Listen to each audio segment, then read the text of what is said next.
lovely Nancy, for I must now leave you. Unto the salt seas I am bound for to go, but let my long absence be no trouble to you, for I will return in the spring, as you know.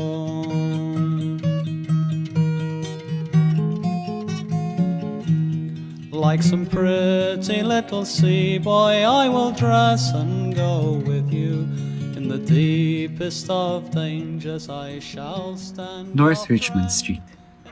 Being blind, 'twas a quiet street, except at the hour when the Christian Brothers School set the boys free. An uninhabited house of 2 stories stood at the blind end, detached from its neighbors in a square ground. The other houses of the street, conscious of decent lives within them, gazed at one another with brown, imperturbable faces. The former tenant of our house, a priest, had died in the back drawing room. Air, musty from having long enclosed, hung in all the rooms, and the waste room behind the kitchen was littered with old useless papers. Among these, I found a few paper-covered books, the Abbot, the Devout Communicant, and the Memoirs of Vidocq. The wild garden behind the house contained a central apple tree and a few straggling bushes, under one of which I found the late tenant's rusty bicycle pump. He had been a very charitable priest. In his will, he had left all his money to institutions and the furniture of his house to his sister. When the short days of winter came, dusk fell before we had well eaten our dinners. The cold air stung us, and we played till our bodies glowed. Our shouts echoed in the silent street. When we returned to the street, light from the kitchen windows had filled the areas. If my uncle was seen turning the corner, we hid in the shadow until we had seen him safely housed.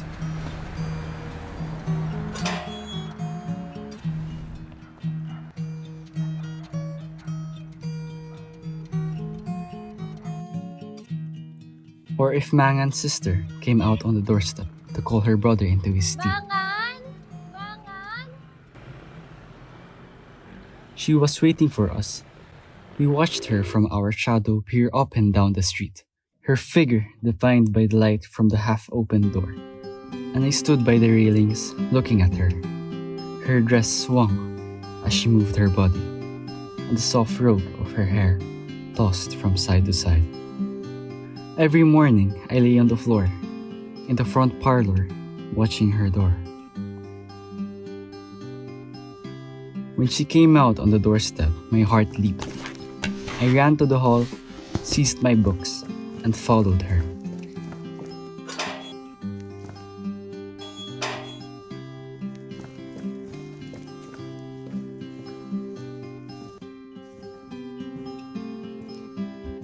I kept her brown figure always in my eye, and when we came near the point at which our ways diverged, I quickened my pace and passed her. I had never spoken to her, and yet her name was like a summons to all my foolish blood. Her image accompanied me, even in places the most hostile to romance. On Saturday evenings, when my aunt went marketing, I had to go carry some of the parcels. We walked through the flaring streets, jostled by drunken men and bargaining women. Amid the curses of laborers, the shrill litanies of shop boys who stood on guard with the barrels of pigs' cheeks. These noises converged in a single sensation of life for me. I imagined that I bore my chalice safely through a throng of foes. Her name sprang into my lips at moments in strange prayers and praises, which I myself did not understand. My eyes were often full of tears. I could not tell why. And at times a flood from my heart seemed to pour itself out into my bosom. I thought little of the future. I did not know whether I would ever speak to her or not, or if I spoke to her. How I could tell her of my confused adoration. My body was like a harp, and her words and gestures were like fingers. One evening, I went into the back drawing room in which the priest had died. It was a dark, rainy evening, and there was no sound in the house. Through one of the broken panes, I heard the rain impinge upon the earth, fine incessant needles of water playing in the sodden beds. I was thankful that I could see so little. All my senses seemed to desire to veil themselves,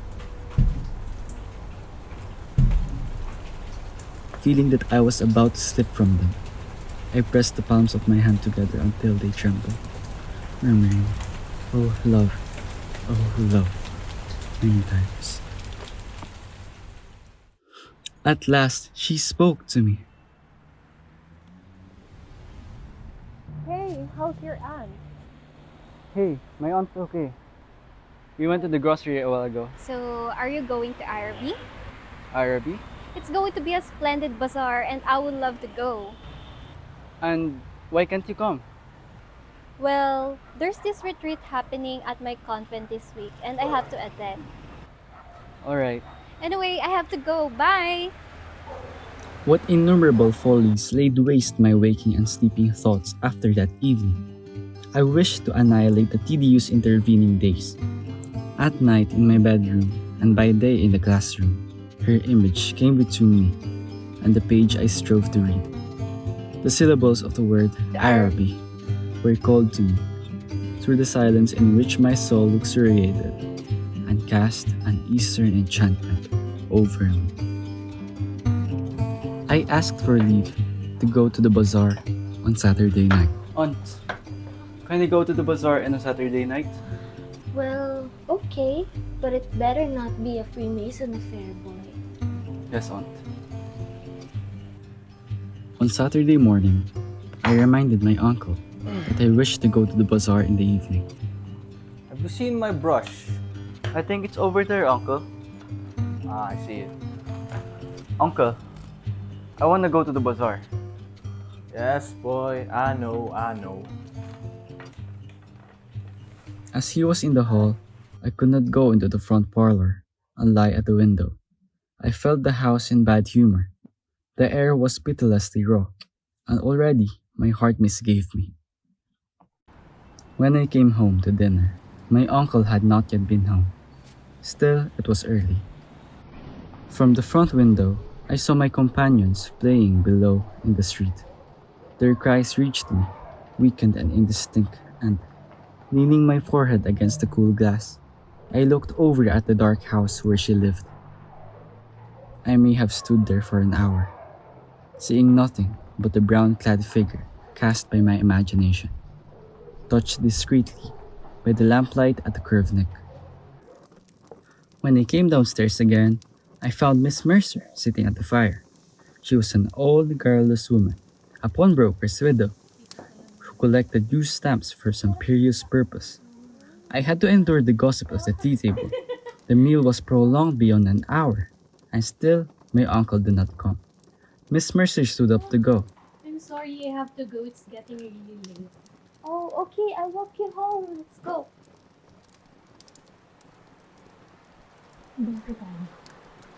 Okay, take care. Bye, thank you.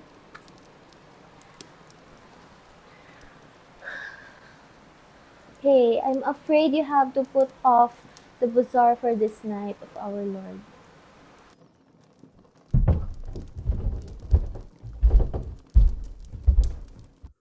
At 9 o'clock, I heard my uncle's latchkey in the hall door. When he was midway through his dinner, I asked him to give me money to go to the bazaar. He had forgotten. The people are in bed and probably asleep right now.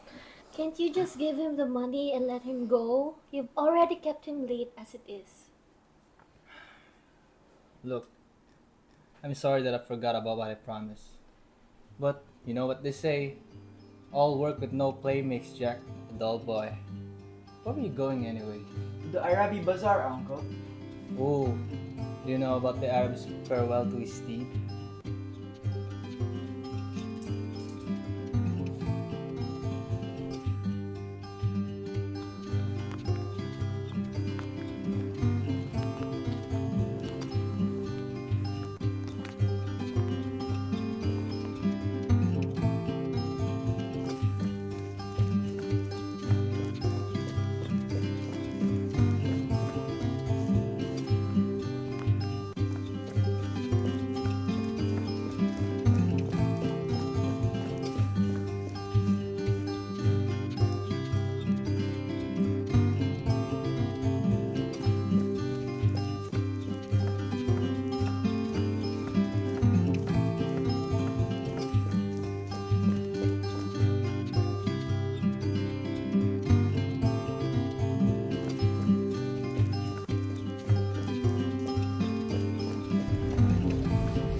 I never did such a thing. Oh, but you did. But I didn't. Didn't she say it? Yes, I heard her. There's a fib. Oh.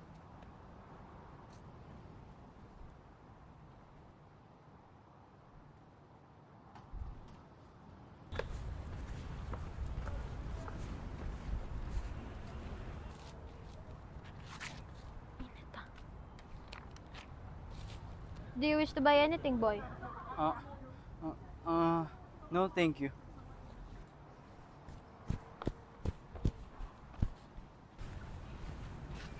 What you saying? I heard a voice call from one end of the gallery that the lights was out. The upper part of the hall was now completely dark. Gazing up into the darkness, I saw myself as a creature driven and derided by vanity. My eyes burned with anguish and anger.